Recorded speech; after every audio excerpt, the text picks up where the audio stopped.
नमस्कार, मैं happy Singla PV news में तुहाडा स्वागत करती हाँ। अज इस टाइम मौके पर मौजूद हाँ खूहिया मलकाना टोल प्लाजा ते। जिवें कि सब नूं पता है कि अज किसान आगू गुरनाम सिंह जी चडूनी अज सारे टोलों का दौरा कर रहे हैं तो वह इत्थे खूहिया मलकाना टोल प्लाजा ते पहुँच चुके हैं। सुनते हाँ उन्हों के की विचार है, उन्हों की अगे की की रूपरेखा है। जिवें कि कल दिल्ली दे विच ट्रैक्टर राही एक बहुत वड्डी रैली कड्ढी जानी है, उन्होंने अगे के प्रोग्रामों के विचार सुनते हाँ कि वह अगे अपनियां जो किसान जथेबंदियां ने, जो किसान वीर है, उन्होंने की अपील कर रहे हैं। दिखा रहे हैं मौके दी बिल्कुल सीधियां लाइव तस्वीरां।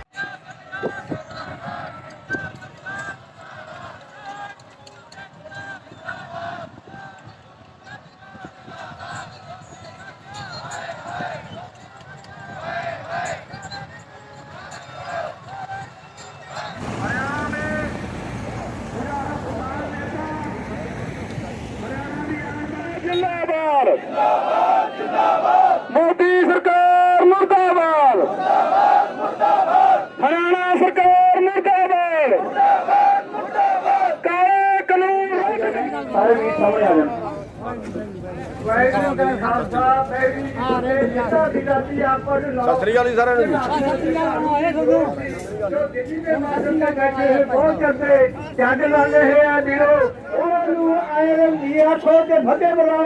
वाहेगुरु जी का खालसा बेनती। जिन्ने भी मेरे छोटे वीर बड़े भरा पिता समान बजुर्ग आए हो, जेदे गलबात साडी सच्चे दिलों सुनना है तो बह जाओ।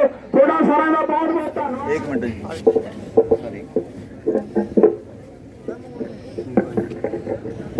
वाहेगुरु जी की फतेह।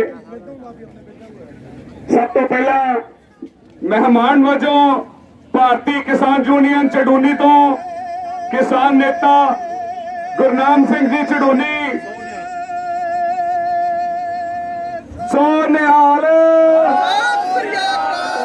पहुंचे ने। जी आया कहने धन्यवाद। दिल्ली जाने का सारिया किसान जथेबंदियों ने फैसला किया, जिथों हरियाणा किसान एकता डबल की टीम ने पंजाब तो आने वाले साथियों का साथ दिता, चाहे पंजाब के काफिलियां की अगवाई करते हुए ਲੱਖਾਂ ਹੋਕਰਾਂ ਜਿਹੜੀਆਂ ਸਰਕਾਰ ਨੇ ਰਾਹਾਂ ਦੇ ਵਿੱਚ ਪਾਈਆਂ ਉਹਨਾਂ ਨੂੰ ਤੋੜਦੇ ਪਾਉਂਦੇ। ਇੱਕੋ ਵਾਰੀ ਜੋ ਪੁੱਛਣਾ ਹੋਵੇ ਥੋੜਾ ਖੁੱਲੇ ਨਹੀਂ ਹੋਣਾ, ਫਰੇਮ ਨਹੀਂ ਆ ਰਿਹਾ ਸਹੀ। ਥੋੜਾ ਜਗ੍ਹਾ ਭਾਈ ਥੋੜਾ ਪਿੱਛੇ आराम से खड़े हो जाओ यार भाई। जो दूसरे भाई हैं मीडिया को जगह पहले दे, जो मीडिया में नहीं है वो थोड़ा नीचे कर ले, थोड़ा माइक चैनल में खबर नहीं चलेगी हमारे बड़े चैनल में कोई बात कोई सही। हाँ जी गुरनाम जी, आज क्या कार्यक्रम था पूरे? देखिए आज का जो प्रोग्राम है वो जो लोग टोलों पे सेवा कर रहे हैं या जो लोग इस रास्ते में डब वाली से लेके और हांसी तक और एक टोल है भिवानी से दादरी रोड पे, इन टोलों पे लोग जो सेवा कर रहे हैं या उसके बीच में लंगर पे सेवा कर रहे हैं, उन सभी का धन्यवाद करने के लिए और उन सभी के दर्शन करने के लिए हम आए थे। तो यहाँ से अभी पहला प्रोग्राम हमारा है और आगे का जो प्रोग्राम है वो उसका संदेश भी साथ के साथ दे रहे हैं कि 26 जनवरी को दिल्ली के अंदर परेड करनी है, ट्रैक्टर परेड, और जो जिला हेडक्वार्टर हैं उन पे ट्रैक्टर परेड करनी है। और उसके साथ साथ ये संदेश है कि अंबानी का, अडानी का और बाबा रामदेव का इनके सामान का बहिष्कार करना, इनका सामान नहीं खरीदना है।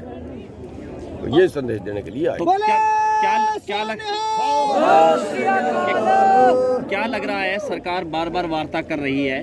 देखिए सरकार बार बार वार्ता कर रही है। सरकार ये सोच रही है कि किसी तरह से आंदोलन लंबा हो जाए, लंबा आंदोलन में ज़्यादा टूटने के चांस हो जाते हैं, या कोई बदनाम किसी तरीके से हो जाए या फूट किसी तरीके से पड़ जाए या सरकार तोड़ किसी तरह से ले, तो ये सब सरकार सोच रही है, इसलिए इस आंदोलन को लंबा कर रही है। लेकिन इस आंदोलन पे प्रकृति की विशेष कृपा है, परमात्मा की विशेष कृपा है। ये आंदोलन जितना ज़्यादा लंबा हो रहा है उतना ही बढ़ता जा रहा है। हमारी ज़िंदगी में पहला आंदोलन है जो जितना लंबा हो रहा है उतना ही आंदोलन बढ़ रहा है। और ये आंदोलन ऐसा हो गया है जैसे मोदी जी ये सोच रहे हैं जैसे खुदा और खुदी का बैर हो गया हो। ये जन आंदोलन है और मोदी जी नहीं सुन रहे हैं। 2 डिग्री टेम्परेचर है, ऊपर से पानी पड़ रहा है, नीचे ज़मीन गिल्ली है। जनता उसकी जिसकी इस हालत में सड़क पे बैठी उस राजा को नींद नहीं आनी चाहिए, लेकिन वो तरीक पे तरीक आगे दे रहे हैं। 8 जनवरी को क्या उम्मीद है सरकार से बातचीत? 8 जनवरी का भी कोई ज़्यादा उम्मीद नहीं कर सकते। मेरे को ये उम्मीद है कि 8 जनवरी को शायद बातचीत टूट जाएगी, क्योंकि अभी तक बातचीत जारी है, कदम दर कदम वो घुमा रहे हैं। लेकिन मेरे को ये लगता है, क्योंकि हमने ये कह दिया है कि सरकार की तरफ से तीनों काले कानूनों पे हाँ या ना में जवाब दीजिए। आप पूरी तरह समाप्त करोगे या नहीं, बस हाँ में ना में जवाब दीजिए, और वो जवाब उनका आ जाएगा या तो टूट जाएगी और या फिर उस दिन निपट जाएगा। मेरे ख्याल से ये उम्मीद है दोनों तरफ, क्योंकि दूसरा मुद्दा MSP की गारंटी का कानून का है, वो अभी तक उस पर ही पटड़ी पे नहीं आए। देश को गुमराह कर रहे हैं कि हम MSP दे रहे हैं, लेकिन वास्तविकता ये है कि 6-8% ही बिक रहा है MSP। सर, जैसे जैसे सर्दी बढ़ती जा रही है और जो आंदोलनकारी हैं उनकी मौतें होती जा रही हैं, तो इसका जिम्मेवार किसे माना जाता है, या फिर आगे उनके लिए क्या इस तरह के कार्य किए जाएंगे कि इस तरह की मौतें हैं वो ना हो? देखिए, 70 के करीब जो है अभी तक मौतें हो चुकी हैं आंदोलन में, और उन मौतों का जिम्मेवार सरकार है जिसने हमें सड़क पे बिठाया, क्योंकि हमने तो कानून नहीं मांगे थे ना, हम तो उनको तनवाने की बात कर रहे थे। कानून आए किसके लिए? देश की जनता के लिए कानून होते हैं। देश की जनता जो है वो सारी की सारी जनता विरोध कर रही है, अनपढ़ से लेके चोटी के वकीलों तक, मजदूर से लेके व्यापारी तक, किसान क्या मजदूर सब विरोध कर रहे हैं। और सारे विरोध के बावजूद भी अगर सरकार अपनी बात पे अड़ी हुई है तो वो चंद पूंजीपतियों का फायदा पहुंचाने के लिए, जिनसे वो चुनाव के लिए चंदा लेते हैं, उनके लिए काम कर रहे हैं, ना कि देश के लिए। चंदन साहब, 26 तारीख को आपका प्रोग्राम है, ट्रैक्टर को लेकर आप जो परेड करेंगे, क्या लगता है अगर दाखिल नहीं होने दिया जाता तो आगे की रणनीति क्या रहेगी? देखिए, मेरे ख्याल से तो कुछ ना कुछ होगा। अब जो हमने कह दिया कि इंटर करेंगे और परेड करेंगे तो करेंगे। सर, 8 दौर की वार्ता में आप सरकार मारे छोड़े जो कर रहे हैं सरकार को करे, और इससे ज्यादा हम इंतजार कर भी नहीं सकते। चंदन साहब, 8 दौर की वार्तालाप में आप अंदर रहे, क्या लगता है मंत्रियों का रवैया हर बार किस तरीके उनका ना तो उनका चेहरा ज्यादा अच्छा है, जो फेस रीडिंग अगर देखें कि भी वो निपटाने के मूड में है, और ना ही उनकी बातों से, उनके बयानों से,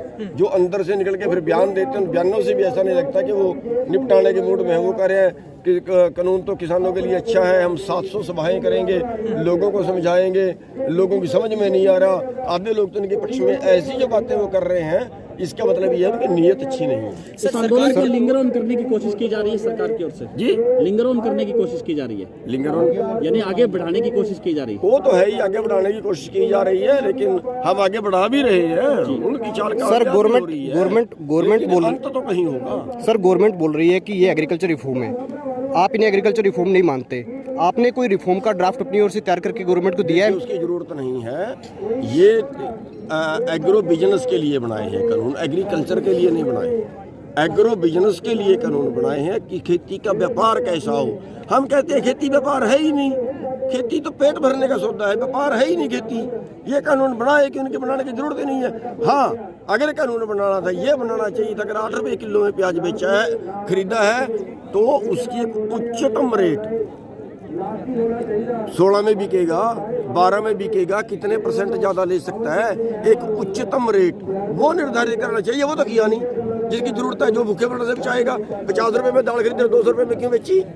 कोई उच्चतम रेट नहीं। सर, कानून रद्द करने के बाद अगर गवर्नमेंट DML यानी डायरेक्ट मार्केटिंग लाइसेंस देती है या PO बनाती है, तो उसके लिए आप अलाउ करोगे? कानून रद्द करने के और MSP की गारंटी का कानून बनाने के अलावा कोई फैसला नहीं है। सर, सरकार हर बार मीटिंग में आपको कहती है कि बहुत सारे किसान संगठन सरकार को मिल रहे हैं, 40 की लिस्ट उनके पास है, लिस्ट मांगी। देखिए, जो वो लिस्ट ले रहे हैं वो एक तरह से देश को धोखा देना चाह रहे हैं। हरियाणा की भी उन्होंने कहा कि हरियाणा के लोग आए, सारे के सारे हमने पता किया सारे FPO हैं।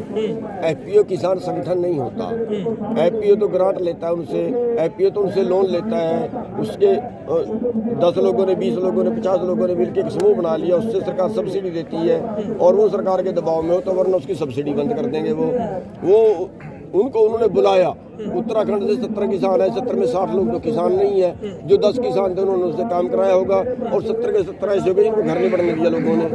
तो वो किसान नहीं है, किसान जथेबंदियां नहीं है। सर, इतने दौर की इस आंदोलन के अंदर, उनके जो परिवार हैं उन्हें जो सुविधाएं वो कौन मुहैया करवाएगा? देखिए, उनका जो है, हमारी बहुत सी धार्मिक संस्थाएं हैं जो उनकी सेवा करने के लिए तैयार हैं। हम उनका डाटा भी इकट्ठा करेंगे, लेकिन अभी तक हमने सरकार से नहीं मांगा, और सरकार से मांगेंगे तो उस वक्त मांगेंगे जब बाकी चीज़ें मान ली जाएंगी। Thank you.